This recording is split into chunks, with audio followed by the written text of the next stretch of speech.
what actually happens in a session? How can you describe what actually happens, so that if I wanted to not be nervous and wanted to feel reassured that I could come forward, what actually happens in a session?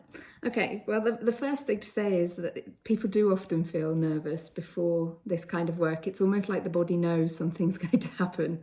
So that being, I suppose, first and foremost is to be willing to go, okay, this is something that my mind doesn't know and it cannot grasp. So yeah, that's really key to expect that you might feel nervous before coming. The sessions can really range because we are working with all the different emotions. They could go from being really very quiet and subtle.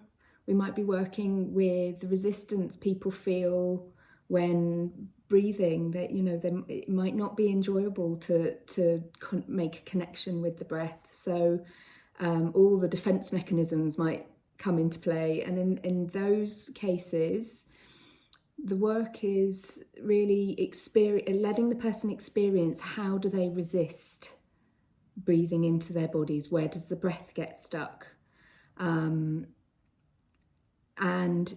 so those sorts of sessions can be quite quiet, quite subtle, and it can be a really painstaking, slow process of helping people gradually build a sense of trust in themselves and with me to meet whatever's there. And if they've been staying away from it, there will have been a good reason, and they've probably been doing it for a long time. So sometimes the sessions are very quiet, and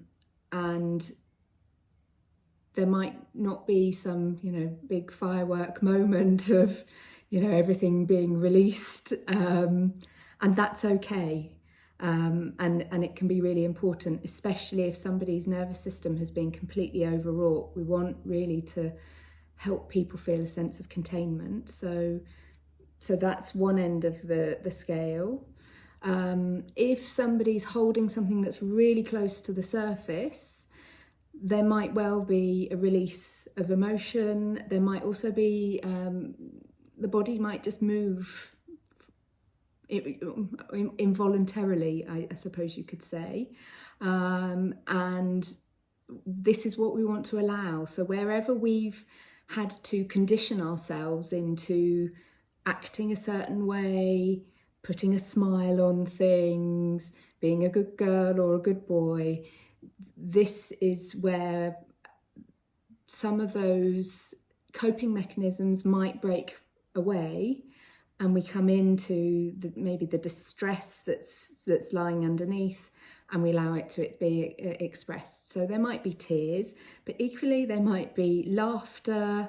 I've had many experiences of clients just coming out with huge amounts of laughter, and laughter is a release as much as tears. And particularly if somebody's had quite a joyless life and everything's had to be packed down, unpacking that can include the good stuff, and does include the good stuff as well as the more difficult stuff. So it can really vary, and it's quite it's quite difficult to give a tangible, this is what's going to happen. And of course our minds really want to know this is what's going to happen, because in the Western world in particular, we're really used to working from the mind and the mind taking control of everything. And when we give over to the body, spontaneity can happen, and we need our spontaneity. Yeah, I think we all seem to want certainty and have a resistance to change.